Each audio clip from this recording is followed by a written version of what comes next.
बिहार सरकार ने 62,000 करोड़ रुपए खर्च कर दिए, लेकिन ये पैसा कहाँ गया, इसका हिसाब खुद सरकार के पास नहीं है।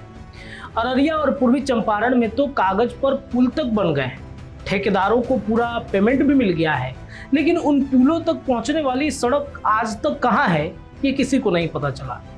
ये कोई आरोप नहीं है, बल्कि खुद नियंत्रक एवं महालेखा परीक्षक यानी CAG की उस रिपोर्ट का सच है, जो आज हाल ही में मॉनसून सत्र के दौरान बिहार विधानसभा में पेश की गई। दैनिक भास्कर की रिपोर्ट के अनुसार इस रिपोर्ट ने बिहार सरकार के वित्तीय प्रबंधन की पूरी पोल खोलकर रख दी है और आज इस रिपोर्ट के हर बड़े खुलासे को सिलसिलेवार समझते हैं। रिपोर्ट के मुताबिक बिहार सरकार के पास 62,632 करोड़ रुपए के खर्च का हिसाब ही नहीं है। दरअसल जब सरकार किसी विभाग या संस्था को किसी काम के लिए पैसा देती है तो उस संस्थान को ये लिखित रूप में देना होता है कि पैसा उसी काम में खर्च हुआ है। इसे उपयोगिता प्रमाण यानी UG कहा जाता है और नियम के मुताबिक पैसे मिलने के 18 महीने के भीतर यह प्रमाण पत्र जमा करना अनिवार्य होता है। लेकिन 31 मार्च 2025 तक कुल 92,131 करोड़ रुपए के उपयोगिता प्रमाण पत्र लंबित पाए गए, जिनमें से अकेले 2024-25 में हाल ही में 39,288 करोड़ रुपए के प्रमाण पत्र बाकी थे, यानी करीब 62,632 करोड़ रुपए ऐसे हैं जिनका हिसाब आज तक सरकार को पेश नहीं किया गया है। जाहिर है इतनी बड़ी रकम का हिसाब न होना राज्य के वित्तीय कामकाज में पारदर्शिता पर सीधा सवाल खड़ा करता है और घोटालों की आशंका को जन्म देता है। रिपोर्ट में जल संसाधन विभाग की भी बड़ी लापरवाही सामने आई है। दिसंबर 2005 से अप्रैल 2022 के बीच बागमती, अधवारा, कमला बलान और महानंदा नदी में बेसिन से जुड़ी 5 योजनाओं में बिना जमीन उपलब्ध कराए ही टेंडर जारी कर दिए गए। नतीजा ये हुआ कि दोनों योजनाएं 2.5 से 6 साल तक ही टिकी, जबकि 5 योजनाएं तय समय से 1 से 16 साल तक देरी के बावजूद अधूरी रह गई। इन पर कुल 247 करोड़ रुपए खर्च तो हुए, लेकिन आम जनता को बाढ़ से सुरक्षा नहीं मिल पाई। अधवारा बेसिन की झीम, जमुरा और बांके नदी के किनारे जमीन न मिलने से तटबंध टुकड़ों में बने, जिस पर 28 करोड़ रुपए खर्च होने के बावजूद 5.26 लाख की आबादी आज भी बाढ़ के खतरे में और उसी बेसिन की रातों नदी किनारे तो पूरी जमीन का अधिग्रहण तक नहीं हो पाया, जिस वजह से 25 किलोमीटर लंबा बांध अधूरा है।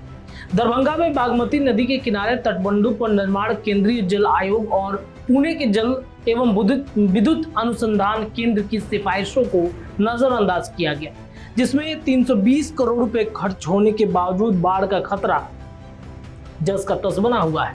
अब बात उस मामले की है जिसमें बिहार की देश भर में काफी किरकिरी कराई।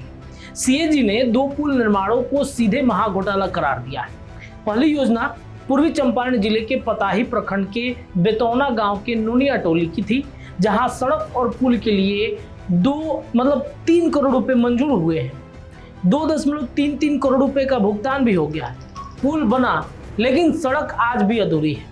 दूसरी योजना अररिया जिले के जोकीहाट प्रखंड की थी, जहां थापकोला से कटबना के बीच सड़क और पुल के लिए 1.5 करोड़ रुपए तय हुए। यहाँ भी पुल बनकर ठेकेदार को 97 लाख रुपए दे दिए गए, लेकिन जमीन विवाद के चलते अप्रोच रोड का काम अटक पड़ा। यानी दोनों ही जगह करोड़ों रुपए खर्च होने के बावजूद जनता के लिए ये पुल आज भी बेकार साबित हो रहे हैं, क्योंकि यहाँ तक पहुँचने का रास्ता ही नहीं बना है। पूर्व मुख्यमंत्री नीतीश कुमार की सबसे महत्वाकांक्षी योजनाओं में गिनी जाने वाली हर घर नल जल योजना पर भी CAG ने सवाल खड़े किए हैं। दिसंबर 2015 में शुरू हुई इस योजना का लक्ष्य 2020 तक हर घर तक पीने का पानी पहुंचाना था और इस पर 2022-23 तक करीब 30,500 करोड़ रुपए खर्च हुए हैं। राज्य सरकार का दावा है कि 98.70% परिवारों का नल का पानी पहुंच चुका है, लेकिन जल जीवन मिशन के अपने ही डैशबोर्ड के मुताबिक असल कवरेज सिर्फ 95.71% रहा है। यानी बुनियादी ढांचों की कमी के चलते 46,633 ग्रामीण वार्डों के करीब 11 लाख परिवार आज भी इस योजना से वंचित हैं। दिलचस्प बात यह है कि बिहार सरकार की अपनी कमाई में इजाफा हुआ है। कैसे हुआ है वो आप समझ सकते हैं।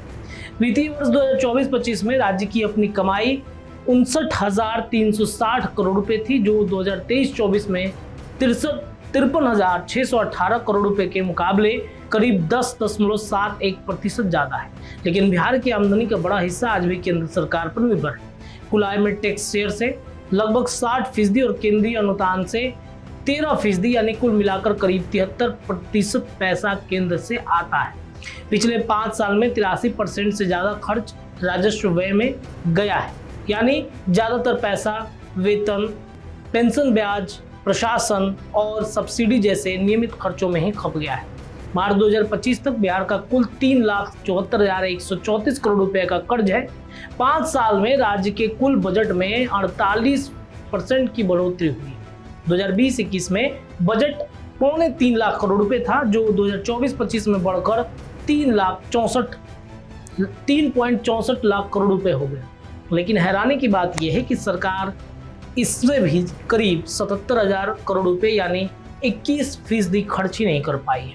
सीएजी के मुताबिक इतनी बड़ी बचत खुद इस बात का सबूत है कि विभागों में बिना जमीनी जरूरत आके ही ज्यादा बजट मांग लिया जाता था। रिपोर्ट में मनरेगा की हालत भी उजागर हुई। 20 नवंबर 2024 तक मनरेगा के 13,798 स्वीकृत पदों में से 6,086 पद यानी 44% खाली पड़े। सबसे ज्यादा कमी तकनीकी कर्मचारियों की रही है। जिला कार्यक्रम अधिकारी जैसे अहम पद भी 16% खाली है। सबसे चौंकाने वाला आंकड़ा तो ट्रेडमेट यानी सुपरवाइजर का है। कुल 1,05,253 स्वीकृत पदों में से सिर्फ 26,000 पर ही लोग काम कर रहे हैं, यानी 75% पद खाली है। नतीजा ये हुआ कि 2019-20 से 2023-24 के बीच मनरेगा मजदूरों को समय पर मजदूरी तक नहीं मिली। कई जिलों में शिकायतें सुनने वाले लोकपाल तक के पद 21 से 38 महीने तक खाली रहे। रिपोर्ट के आखिर में सीएजी सरकार को कुछ साफ सलाह भी दी है।